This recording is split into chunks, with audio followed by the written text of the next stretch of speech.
the capital city of a nation holds immense significance, serving as the political and administrative heart. When you think about the capitals of various countries, they are often the largest cities in their respective nations. Tokyo in Japan, London in the UK, Paris in France, and Seoul in South Korea are notable examples. New York City is the largest city in the United States, if not the world. Yet, it isn't the capital of the U.S. Have you ever wondered why? For the United States, Washington, D.C. has been the capital since 1800, but it wasn't always so. After America won independence from the British, New York and Philadelphia served as early capitals. New York City was the first capital under the Constitution in 1789, where George Washington took his oath of office. Philadelphia was the tentative capital from 1790 to 1800, since it had a history of hosting the First and Second Continental Congress and the signing of the Declaration of Independence. The need for a permanent capital led to the Residence Act in 1790, which established Washington, D.C. along the Potomac River. This decision was a balance of political interests and geographical considerations shaping the nation's development. New York City was not chosen as the permanent capital of the United States due to several factors. Politically, the decision was influenced by a compromise to balance power between northern and southern states. Northern states, represented by figures like Alexander Hamilton, wanted the capital in a northern location, while southern states, represented by Thomas Jefferson and James Madison, preferred a more southern location. Although the states were united under a single federal government, they were concerned that their counterparts might become too powerful and disrupt the balance of power. Therefore, the Residence Act of 1790 aimed to create a federal district free from the influence of any single state, which New York could not provide. Moreover, New York was already emerging as a financial hub, with its strategic port and burgeoning trade. This concentration of economic activity made New York less suitable for a neutral political center, as it could lead to an imbalance of influence. The selection of Washington, D.C. allowed for the creation of a federal district that was not part of any state, ensuring that no single state would have undue influence over the national government. But it was not all idealistic and also had practical reasons.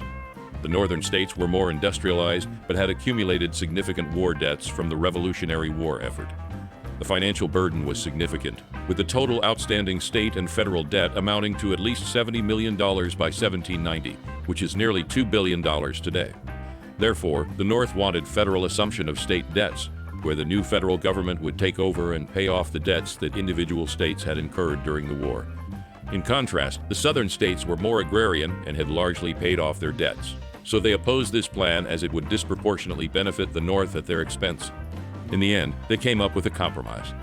The North was promised federal assumption of state debts, while the South was promised a capital more central and southern-friendly along the Potomac River, which was seen as a middle ground.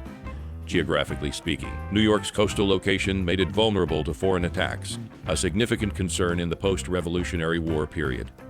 While the British lost the Revolutionary War, their Royal Navy was still the most powerful in the world at the time, capable of launching attacks and blockades along the American coast. The British had previously used their naval power to support land operations, such as the invasion of New York in 1776, where they landed over 20,000 troops under the cover of naval artillery. New York was easily accessible by sea, which posed a security risk. In contrast, Washington, D.C.'s inland position along the Potomac River offered better defense against potential invasions. When the Residence Act was passed, this allowed President George Washington to choose a site along an 80-mile stretch of the Potomac River. He personally selected the location, emphasizing its strategic and economic potential. But he also had personal interests. George Washington owned plantations near the site of the U.S. Capitol along the Potomac River. His most notable property was Mount Vernon, a large plantation located near Alexandria, Virginia, on the banks of the Potomac River. Mount Vernon was Washington's primary residence and consisted of 500 acres of land, including the mansion, gardens, and various outbuildings. The estate was strategically located approximately 15 miles south of what would become Washington, D.C. By selecting the Potomac River as the site for the new capital, the value of his land holdings increased significantly, so the establishment of the capital in this region aligned with his economic interests.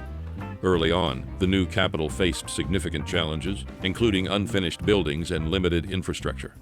The Capitol and the White House were still under construction, and many government officials lived in temporary accommodations. The city was plagued by poor living conditions, with muddy streets and inadequate public services. Also, British invasion and burning of Washington in 1812 was a significant setback. Despite the strategic location of D.C., the British were able to coordinate a military effort involving both naval and land routes. Key buildings, including the White House and the Capitol, were destroyed. This would be the first and the last time Washington, D.C. was invaded by a foreign force. After the incident, there was some discussion about moving the capital elsewhere, with Philadelphia being a likely candidate. However, Southern representatives wanted to keep the capital adjacent to a state where slavery was legal and argued that moving after a defeat would be a sign of weakness. As America expanded westward and went through the Civil War, there were minor proposals to move the capital to a more central location. However, despite these discussions and proposals, Washington, D.C. has remained the capital and saw its nation grow into a superpower of the modern era. Today, Washington, D.C. stands as a testament to American democracy, acting as de facto the capital of the world, hosting millions of visitors annually and serving as a focal point for national and international affairs.